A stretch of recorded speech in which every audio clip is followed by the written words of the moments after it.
Shares of AI-based lending company Upstart are down about 14% since the beginning of the year and down even more if you go back to the recent high. Investors are wondering, what is 2024 going to bring for this company? I'm Jason Hall. This is Investing Unscripted. We're going to take a closer look at Upstart, what's going on, what the business is, and how investors should be thinking about the stock going forward. Before we get into the details, though, this video is sponsored by The Motley Fool. If you're looking for even more great stock ideas, go to our special link. Go to fool.com/unscripted. The Motley Fool is going to give you its 10 best stocks to buy right now. That's a link you definitely want to check out after watching this video. Okay, let's take a quick look at Upstart's stock price so far this year, and we'll go back a little bit further too. It's down a little more than 13% since the beginning of the year. If we go back to its high a few months ago, it's down about 25%. If you go back over the past year, the stock has done incredibly well. Early 2023, the stock has absolutely gone on a runner since then. What's driving the stock higher? Some good signs, some potentially good signs about its business. Let's talk about what Upstart does, the market that it participates in, and we can use that as context to help understand the state of the business and how investors should be thinking about it going forward. As a starting point, we'll talk about the market opportunity. And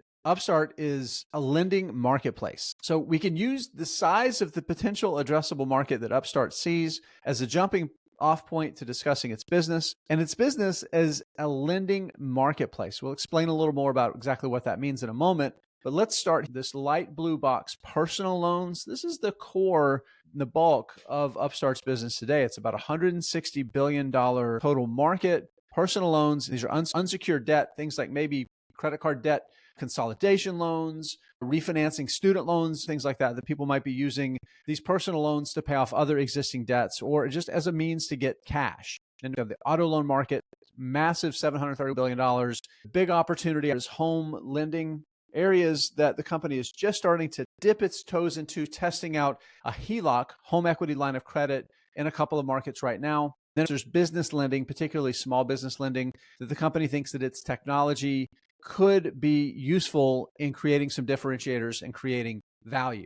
Okay, so again, we said this is a marketplace, a lending marketplace. Yes, Upstart has some loans on its books, but by and large, it wants its lending partners, by the way, a fast growing number of partners. It wants its partners to do the lending. They don't really want to hold most of the loans on the books. They want most of them to be held by lenders or for investors that want to own loans to buy them from Upstart. Let's talk about the differentiator that Upstart brings to the table and why this is a really compelling business to me. So first of all, the core of its lending today, personal loans, auto loans, growing into the home loan market. The core measurement for this is the FICO score, that range of numbers that help determine how risky you are as a borrower, and then is going to help determine from your lender what interest rate they're willing to give you.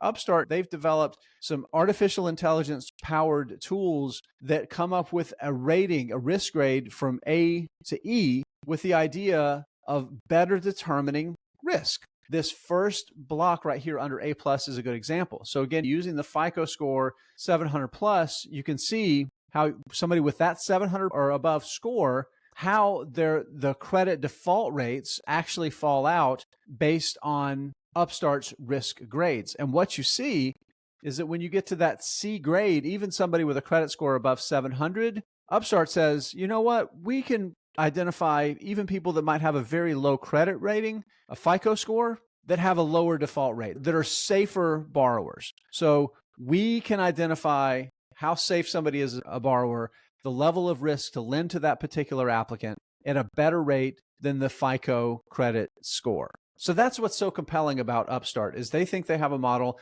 and they've demonstrated in some of the data that they provided that they can more accurately measure credit risk. Now, if you're somebody that has a low credit score, if there's somebody out there that can actually better identify whether you're a high-risk borrower or not, that's great for you. And that's one of the things Upstart talks about, is their ability to help provide better access to credit to more people. You think about some of the most underserved credit markets. The reality is that people need to have access to capital to do things like buy cars, buy homes, borrow money to pay off other high interest debt. And Upstart, they're building tools to help provide better access to credit for more people that don't have access to that credit now. If you're a lender, what makes Upstart so potentially attractive to you is a better tool to manage the risk of your loan portfolio. For example, if you're willing to take on more risk because you can charge a higher interest rate and you think that can be a more profitable way for your lending operation to work, Upstart's tools can allow you to be able to do that. If your biggest focus is to be able to offer the lowest interest rate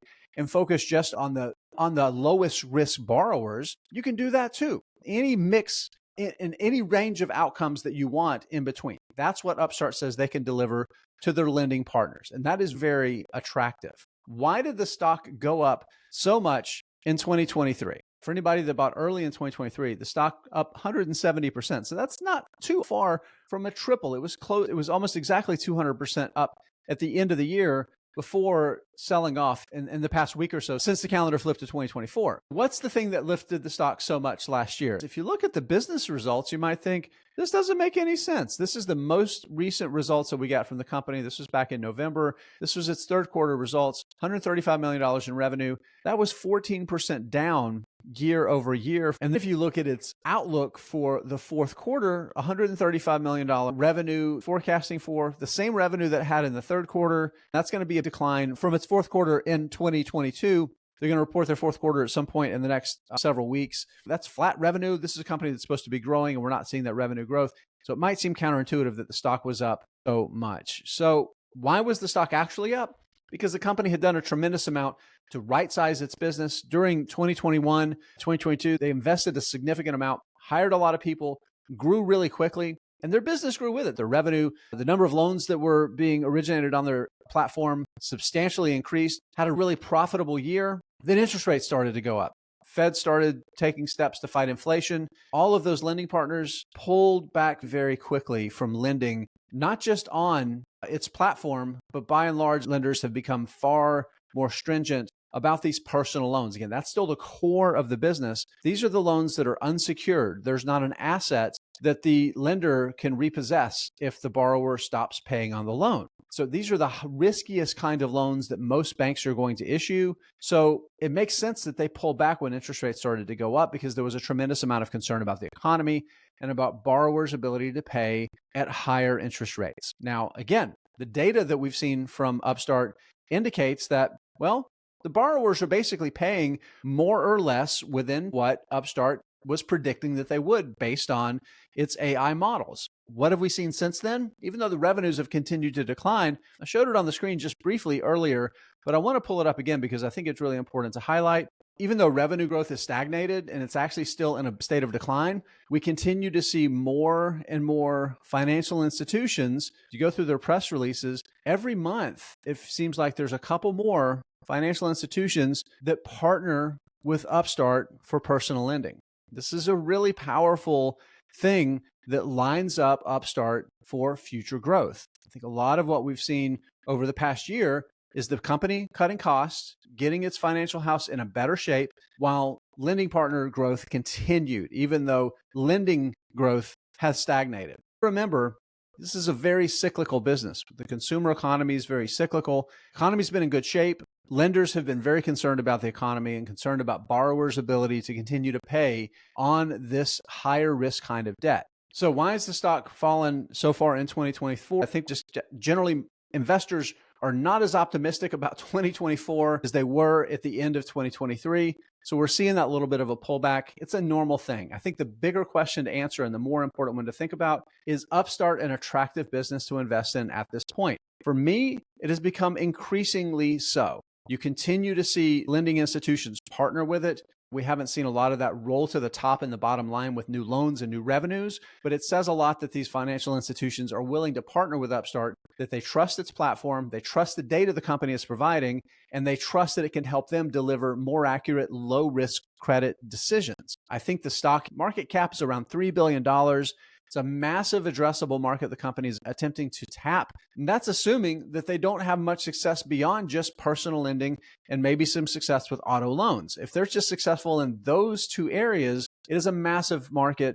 And there's a tremendous amount of opportunity for this company to generate substantial profits that can reward investors over the long term. If it's able to build on those successes with small business loans And with the massive home lending market, that's even better. But I don't think you even have to have the highest expectations for this company to look at today's stock price and see tremendous potential for this sort of business. It's proven in the past that it can be profitable when the cycle turns back favorable and loan issuances recover. I think investors that buy at these prices, when the cycle recovers, I think the business is going to do incredibly well. And the recent share price looks really attractive to me.